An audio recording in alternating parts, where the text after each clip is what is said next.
Welcome to Next Economy Now. The goal of this podcast series is to highlight the leaders who are taking a regenerative, bioregional, equitable, democratic, racially just, and whole systems approach to creating the new economy. I'm Ryan Honeyman, a partner at Lift Economy. My guest today is Resmaa Menakem, a leading voice in today's conversation on racialized trauma. Resmaa created Cultural Somatics, which utilizes the body and resilience as mechanisms for growth. As a therapist, trauma specialist, and the founder of Justice Leadership Solutions, a leadership consulting firm, Resmaa dedicates his experience and expertise to coaching leaders through civil unrest, organizational change, and community building. Resmaa is the New York Times bestselling author of My Grandmother's Hands, Racialized Trauma, and The Pathway to Mending Our Hearts and Bodies. And he's also the author of the forthcoming book, The Quaking of America, an embodied guide to navigating our nation's upheaval and racial reckoning, which comes out April 12th, 2022. So Resmaa, welcome back to the show. Hey man, when I got the invitation, I was like, yeah, we're going to do that. Okay. There's other podcasts where I go, nah, we ain't, we're not doing that one.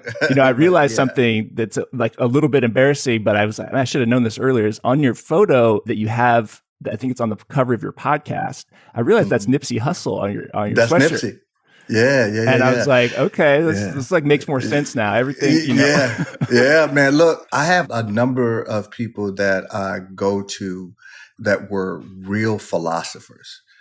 One of them, and people don't think of them in this way, but it is the way that I think of them. Like Bruce Lee. Bruce Lee was a philosopher. If you ever just listen to him, his interviews and his talk, he's a philosopher. The way that he combines things and thinks on fractals, right?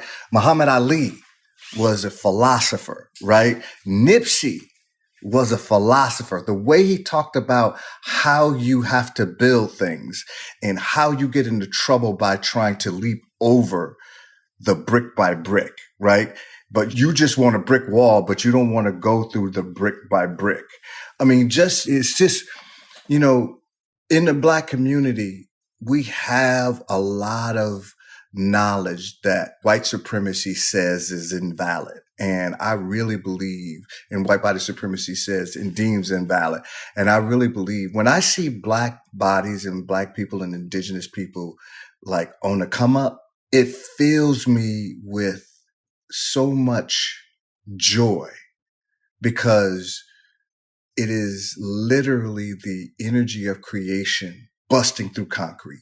Like, you know what I mean? And so, because structurally, there's no way Nipsey should be talking about things like what he calls mailbox money. And Nipsey said, somebody told Nipsey asked him if he was, Nipsey was doing a lot of good stuff. And dude said, you making mailbox money. And Nipsey was like, mailbox money? What's mailbox money? He said, mailbox money is that money you make without having to give all of your labor to it. And you get money in your mailbox, whether that's email, whether that's right. And you think about, and that actually started me on the classes that I have on Cultural Somatics Institute, right? Was, can I put some classes up without me having to do all of this labor and all of this emotional labor every time? Can I begin to build pieces in that will allow people to get access to me? But my labor I don't have to be extracted upon in order for people to get what they need to get from me. And so I started thinking about, how do I begin to layer this? So what's the most expensive thing for me, both in terms of labor, in terms of output? What's the most expensive? And it's live in person, right? That's the most expensive. So that's the most expensive thing, right? But they're all I have free courses. So if you want to interact with me, you can do free stuff. Then there's levels to it. And so Nipsey, that's why I wrote, I got a bunch of Nipsey stuff, and that's why I wear stuff, because he was a philosopher, man. He's an ancestor now, but some of the things that he said and put in the way that he built something, there's no way he should have been able to build what he built.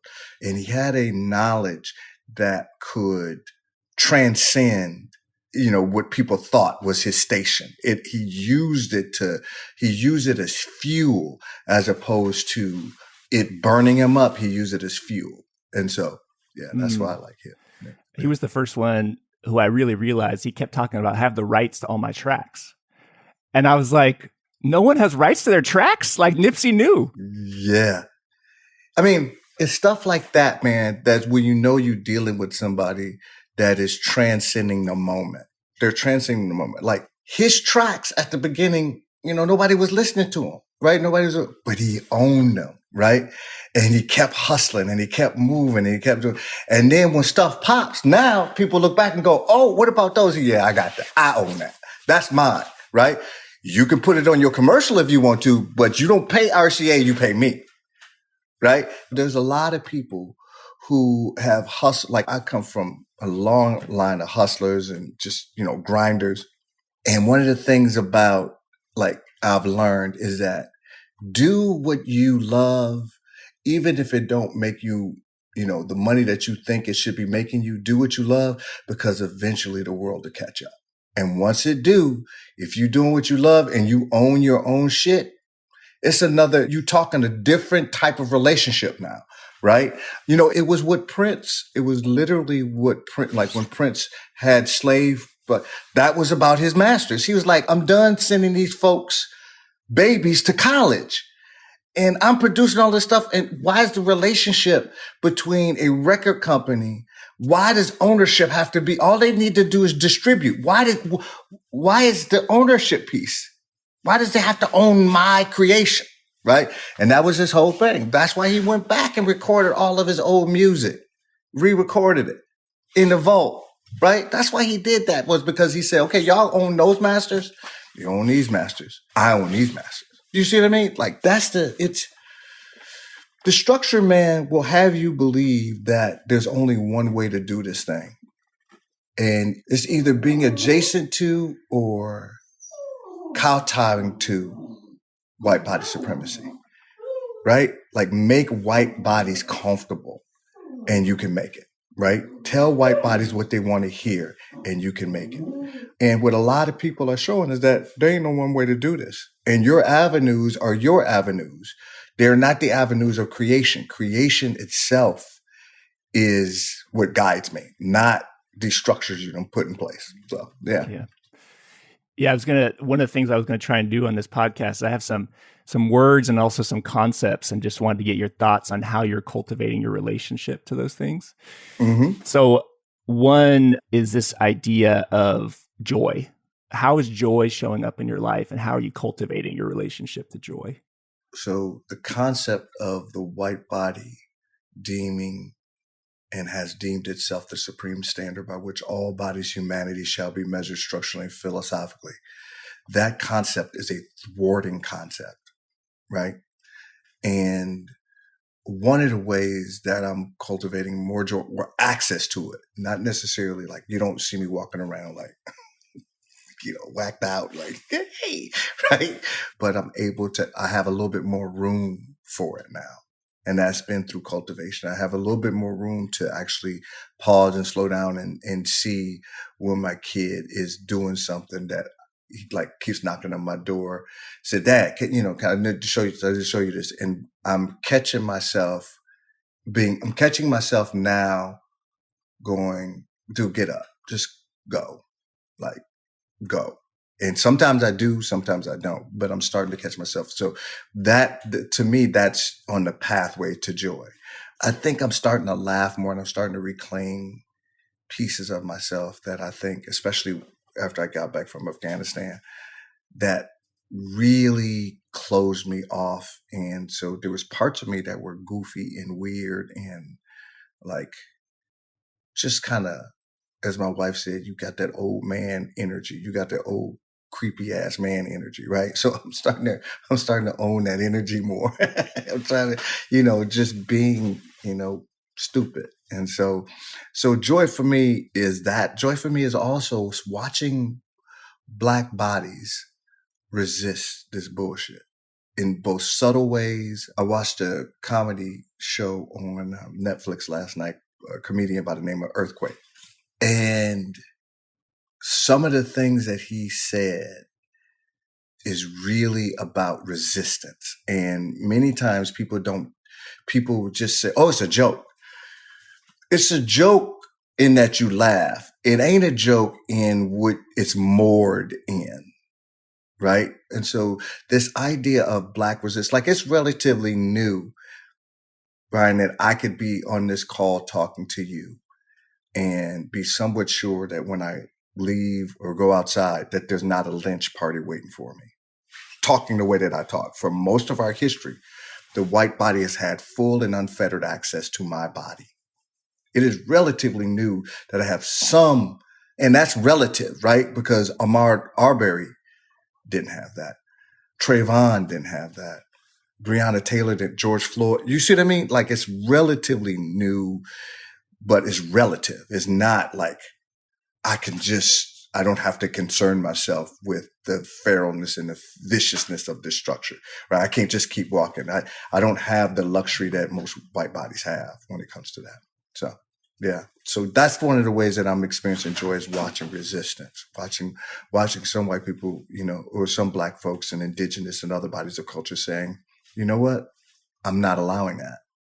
So, yeah. We dropped in a little bit on this idea of dance. Yeah. And you're telling me about the SOAS. I was telling Resmaa I've been dancing more, which is so beautiful, so counter to my conditioning. Especially like I feel like some men, maybe there's like hip hop dancer where you're still trying to be cool while you're dancing. You're like, yeah, that's I'm right. Like, that's right. But it's like I'm like, what is the not cool like sensual way to dance and like That's Latin it. like whatever dancing or That's it. and That's it is powerful. Talk Yeah. about resistance. I was like, yeah, man. Yeah. So in my book, in my grandmother's hands, I talked a lot about the vagus nerve and the vagal nerve. It comes out of the brainstem, resonates. It is literally an amplifier and broadcaster, right? It is the thing when you're talking to your sister, you're talking to your wife, and you catch the vibe on something and you say, what's wrong? And she goes, nothing. And you go, oh, fuck. Right? Or you're talking to your brother, you say, hey, man, what's going on? He said, nothing, man. And you go, right? That's the vagal nerve. That's the constriction. That's the tightness. That's the open, right? All of that. There's there's more room, right? And you hear it. And the longer you're with another nervous system, another body, the more you pick up on the subtle pieces. The same thing applies to the psoas muscle. The psoas muscle is the muscle that actually connects the top part of the body with the lower part of the body. It's right around the hip area, right? Liz Koch says that it is a fluid muscle. It's designed to have a lot of fluid in it, and stress can begin to dry it out, right? It is also the muscle that's responsible for urges and fight and flight. It's the mobilizing or immobilizing muscle. If something's too dangerous, you immobilize. If something is accessible, you might be able to mobilize, right? That's the psoas muscle.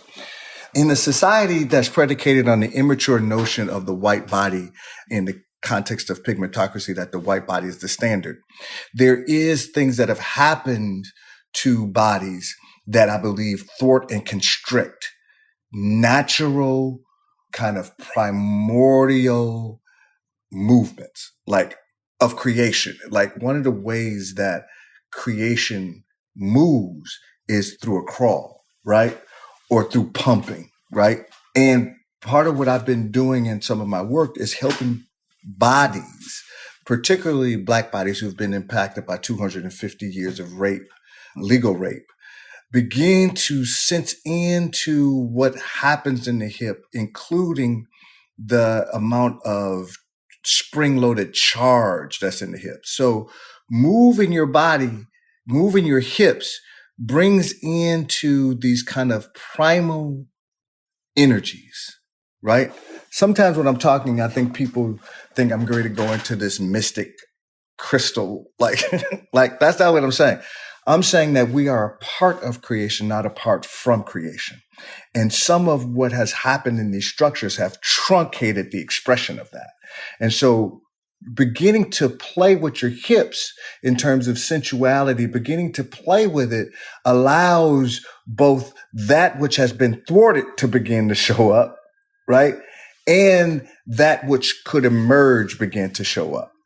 And so, and sometimes what happens when people like start to begin to explore into this, they only want what can emerge without realizing that there's 400 and 500 years of thwarting that's also taking place. So you starting to begin to do Latin dancing which is a lot of it is indigenous and African movements, right? Because remember, when we talk about Latin and we talk about Spain, Spain was one of the five superpowers that were engaged in the genocide, the imperialism, the enslavement, right? And so, the other thing that I've been doing a lot of reading lately about this whole thing around pigmentation, right? And pigmentocracy, right? That we live in a structure that's predicated on a hierarchy. And this is why anti-Blackness and indigenous invisibility is woven throughout the structure, is that the pigmentocracy suggests that the further you get, the darker you get, the less human you are, right? That's woven through the structure. So whether you're talking about Spain, Portugal, France, England, the Netherlands, you're talking about that piece. And so the idea that you're going to start doing embodied work and not deal with the 400 years of spring loadedness is actually one of the problems that I see in a lot of the somatic work right now. Most somatic work can't handle the charge of race. So that's why they keep going to, we've all been impacted by, and we all should, right? That's the move, right? It's like, we all should, yes, racism, but let's talk about intersectionality, right? because they can't hold that charge, right? And so for me, when you talk about beginning to work with that, and here's the other piece. In white bodies, think about this for a second. Most white bodies that are listening to this call right now are descended from white bodies that were fleeing something that never got dealt with. And most white bodies that were fleeing something were fleeing other white bodies that never got dealt with. So this kind of locking down in the hip area from terror becomes decontextualized over time. Right. And so you begin to do that. Here's what I would say to you, though. If you're just doing it with just your white body, you're only going to be able to get this much. You have to do it with other white bodies and begin to explore those pieces for the rest of your life. Right. Because now it becomes communal knowledge as opposed to just individual knowledge. Does that make sense? Absolutely. Absolutely. Yeah. The other piece of it is so much of my practice on the sort of somatic or emotional side has been to calm things down, like sit and meditate, calm, yoga, calm. I mean, there's some fire in yoga, but dance is different. It's like hype it up. There's like sensual dance, but also like let the energy out in like a ecstatic way that's different. That's right. So this whole idea of calming is really, I've come to the conclusion that it is a bypass to maintain white comfort. And I think religion does the same thing. I think yoga does it. I think there are all of these kind of escape hatches that the white body supremacy structure has built in to say all that spring loadedness, bypass it. And this is why I say white bodies it's going to take at least 9 generations before white bodies know what the hell is going on with race. Because they haven't had to learn and be conditioned and tempered around race. So this is why when white people start talking to me about race and they start credentializing, a lot of times I'm like, I really have no use for you. You know what I mean? Because you're trying to credentialize, tell me how much you loved my grandmother's hands and how much work you've done and how you're a somatic therapist and how you're doing all that stuff. And I'm sitting there thinking, you're dangerous. You don't even know that the vibe that you're sending off is that you're dangerous. Not that you're smart, but that you're dangerous because you're not taking the time to slow it down with other bodies and create culture, not self-declarations. So, yeah. I'm curious, one of the other concepts or ideas I was going to ask you about is this: how are you relating and cultivating ritual? So that's another one, right? That's another one of these, I think, if you don't watch it, it can slip into bypassing and then be empty, right? Everybody's doing land acknowledgements now. Ain't nobody giving land back to the indigenous people. You know what I mean? Everybody is, you know what I mean? It don't mean shit if it's not emergent. It means absolutely nothing because you haven't tempered and conditioned anything, right? The last time I was at a place or I was doing a thing online and I purposely didn't do a land acknowledgement. Because when I got the information on what they wanted me to talk about, they say, you have to do a land acknowledgement first. And I purposely, and I knew the energy was going to just wind up. So I'm go through the whole thing. And it wasn't an indigenous person, it was a white person that did this. They said, I love your talk. I loved what you said, and I'm 100% in alignment, and I get it, and da-da-da. And usually when white people do that, I'm like, watch my wallet, right? Just like, but I'm a bit concerned that as we started this, you didn't do a land acknowledgement. You didn't, and I'm sitting there and I'm smiling. And when they got done, I said, how dare you? I said, you're talking to a person whose people were enslaved, that most white bodies have no idea the level of feralness that my people have experienced. And because you want me to perform like a fucking circus monkey, right? You think that means something. And what I'm going to tell you is that most indigenous people know that this land acknowledgement stuff that you're doing does not come with giving the land back. So stop fucking trying to get me to play this game. If I want to do it sometimes, I will do it. But you don't get to do your white gaze, Gaze. You don't get to do your white gaze at me. And then now all of a sudden you're an authority on fucking land acknowledgement. You're not. Land acknowledgements without realizing that the brutalness of getting that land, the genocide of getting that land has still not been, there's been no healing. And when I say healing, I don't mean healing like kumbaya, right? I mean, there has been no acknowledgments that every treaty that America entered into with indigenous people has been broken. But you want me to sit up here and do a land acknowledgement because that's the thing to do. And it's empty. And bodies of culture know it. And so what was the question you asked? Just ritual, how you're relating to ritual. Yeah, I think ritual has to be emergent. It just has to be emergent. And it has to be communal. And most white bodies have no interest in being in community with other white bodies.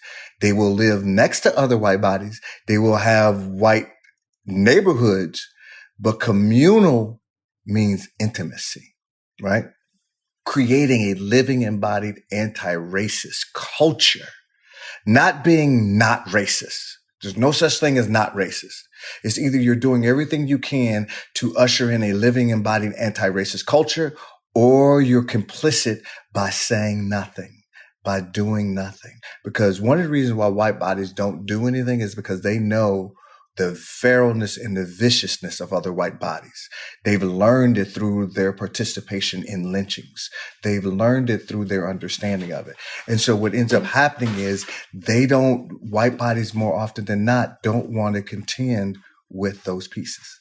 One of the things that's been up for me lately is, it definitely dovetails with white body supremacy and what's happening is the lack of relationship that I have had with ancestors and like my people have had with ancestors.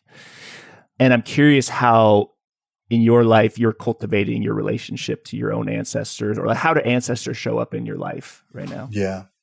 So, the first thing you said around how white bodies really, don't have an embodied sense of ancestralhood.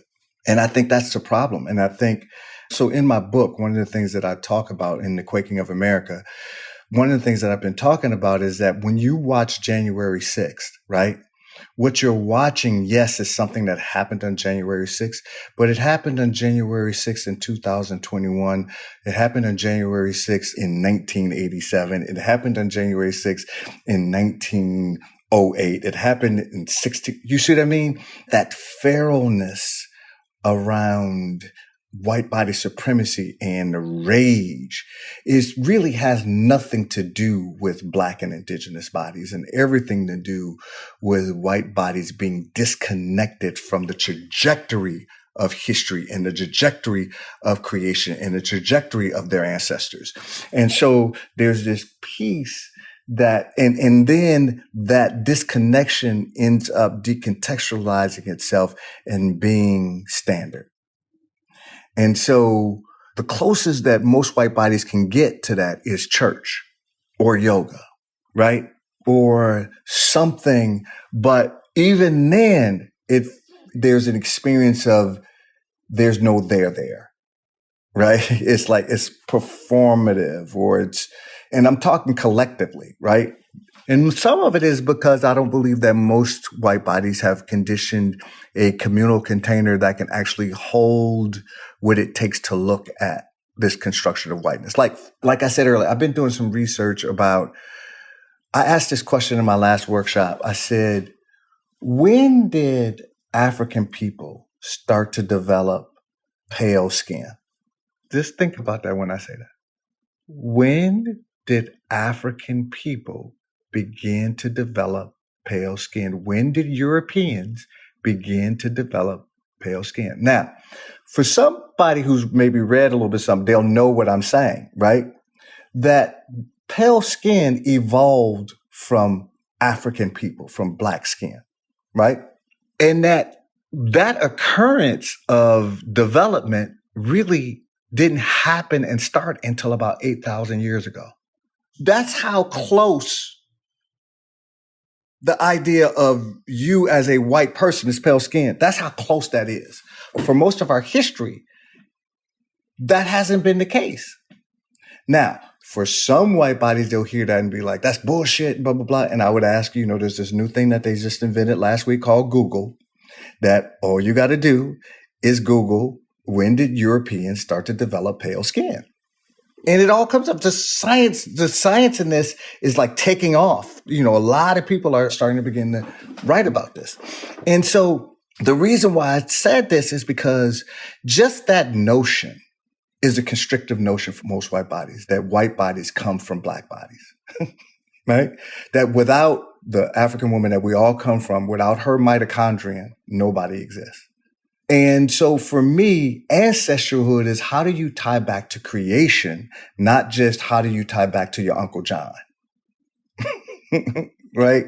And most people think that their ancestors are only human memories, as opposed to ancestors are elemental. Ancestors are energetic. Ancestors are historical, right? Ancestors are animals.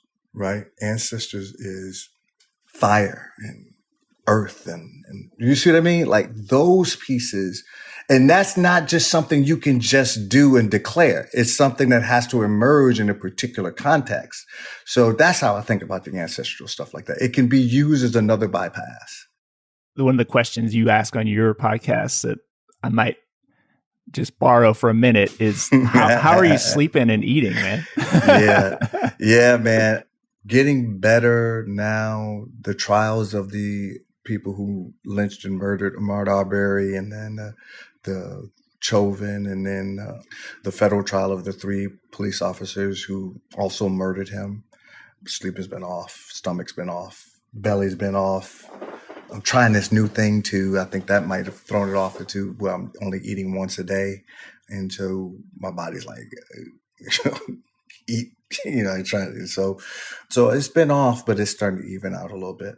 One of the things I wanted to ask you about as well is this emergence of the pushback. I guess I wanted to ask you, what is because we spoke I was looking back, it's October 2020, Oh, wow. So okay. It's been a minute. Mm-hmm. What is your thoughts on the sort of evolution of this movement from COVID, and George Floyd, Breonna Taylor, like this sort of last 2 years? Are you feeling optimistic or pessimistic, or what's your general take on things right now? Last week, Russia attacked the Ukraine.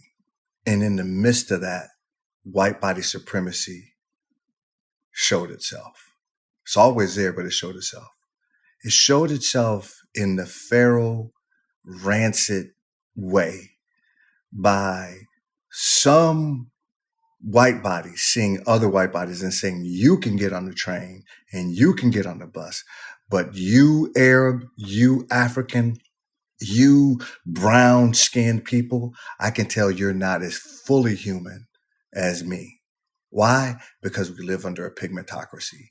And pigmentocracy says that if you are darker, you are less human. And then you watch all of the newscasters saying stuff like, this isn't like, a third world country. These are good Christian people. And so you see what I mean? So I don't get fooled by these, okay, so the 3 police officers, got convicted of a federal thing. That's not structural change. That's not a reorganizing of things. That's accountability without justice, right? And so I don't really get enamored with a lot of this stuff when it pops up. I just go, oh, yeah, I'm glad that happened. I think it will bring I'm not sure what it will bring to the families, but I think it'll bring something different had they not been convicted. I think, there's a different texture, different quality to it, but I don't get all like, oh, we're on our way. Like we've arrived and now we're getting ready to do this thing. Because most white bodies don't have an appetite for it. I believe you. I know it to be true. Yeah. What's something in the last 2 years, what's a strongly held belief that you've had that's maybe changed in the last 18 months to 2 years? I think in some ways I had the belief that if white bodies got enough information, then they could do something different. And that's been dispelled. I don't believe information is the curative element. And so I don't believe that white bodies are interested in the conditioning and tempering that it's going to take in order to transform this world so they don't pass the feralness of white body supremacy down to their children. I don't believe they have appetite for it. So I've thoroughly dispelled that myth now. This idea of like politics, so you have left wing, you have, left leaning and left wing, and then you have right wing, right? And to me, both wings are part of the same racist bird, right? When you have Biden sitting up there talking about the blacks, when you have Biden right now could, with an executive order, strike marijuana as a Schedule 1, right? Right now, he could expand the Supreme Court to not just 9, but to 13, or he could do that now. He could executive order a lot of these, like the voting things and all. I mean, there's a lot of things that he could do right now, and he doesn't. And it's because the Democratic Party they are complicit with the Republican Party in white body supremacy. And that's what moors them. They would never say that. But when you hear an old white man say the blacks, right? And everybody's like, that's just the way good old Joe talked. Good old Joe also ushered in, a lot of draconian laws that affected black people, right? So that's why I don't get enamored with these pieces around, somebody got convicted and that means justice was served. Look how long it's taken these people. Think about this, man. Do you realize what would have happened if indigenous, black, and brown and people from Mexico or people from Colombia, do you realize what would have happened if 6,000 people that look like me would have attacked the Capitol? Do you realize the amount of bloodshed that would have happened? And the fact that didn't happen tells you everything you need to know about white body supremacy. That's why when I was almost halfway through writing Our Grandchildren's Souls, which was going to be the sequel to My Grandmother's Hands, right? And stopped when January 6th happened and was like, we got to address this.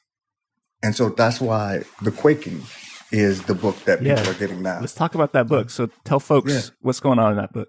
So The Quaking really is my way of saying, here's the setup.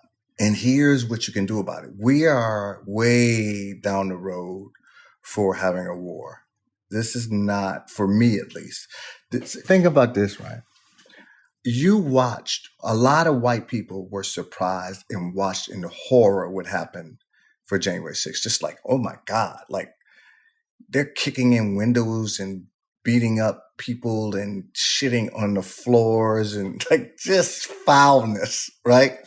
And they were shocked, right? Think about how many white people saw that on TV and were shocked and horrified. And now think about that they did nothing to change their behavior. How many white folks saw that and said, I need to take a self-defense course? That these people have guns and weapons, and there's at least 10 million of them, at least 70 million that voted for little hands, Trump, right? There's at least 70 million people that rock with that, right? I would say 8 to 10 or 7 to 10 million are not opposed to using weapons on people. And white people watching what happened and not realizing that those people will murder white people. Like their intent is that if you're on their side, you cool. If you're not, you're going to be murdered. They were looking to hang Mike Pence, right? And the collective white body did not go, we got to take this seriously. What are we missing? You know, do we need to learn how to use weapons? What do I do with my, like that didn't happen, right? Because most white bodies believe that their whiteness will protect them. They'll never say that. But when you watch something like that happen and in mass white bodies don't switch up, you're watching an advantage. They know they're advantaged by white bodies, but they're not seeing that this is a different level. This is not what you think, right? And so for me, that's why I started writing the book, because I don't believe white folks realize how much mortal danger they're actually in. And they've used whiteness to help them get around it. And it's not going to work. Because when the shooting starts, white bodies are going to be asked, which side are you on? You can't declare yourself at that moment to be not racist. It's irrelevant, right? All of your things around, I don't want to have weapons in my house. I don't want to learn a self-defense. I don't want to take the seriousness of white supremacy. I don't want to do that. Makes you vulnerable. And then I wanted to also speak to Black and brown and indigenous people and say, you're not crazy. You're not crazy. Like what you think and has in that energy that you've had to sense into and tend to, it's actually happening. And so that's what the whole book is about, is putting into context this thing that looked like a one-off, but has real roots historically.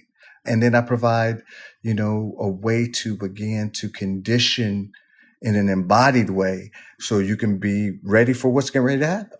So that's it. And I think that's one of your unique gifts is framing up the conversation. This is real. Like there's an intellectual understanding. And then what is the embody practice? Because just reading the ideas ain't going to do it. It ain't gonna do it. You have to just literally begin to temper and condition your body to be what, like if I told you that I was gonna do a boxing match and you said, man, I'm glad you're doing, yeah, you're starting to get more exercise. I said, yeah, I'm really thinking about doing a boxing match. And then you said to me, well, you thinking about like boxing somebody? And I said, yeah. And then you said, well, when are you thinking about doing it? And I said, tomorrow. And I'm fighting Tyson.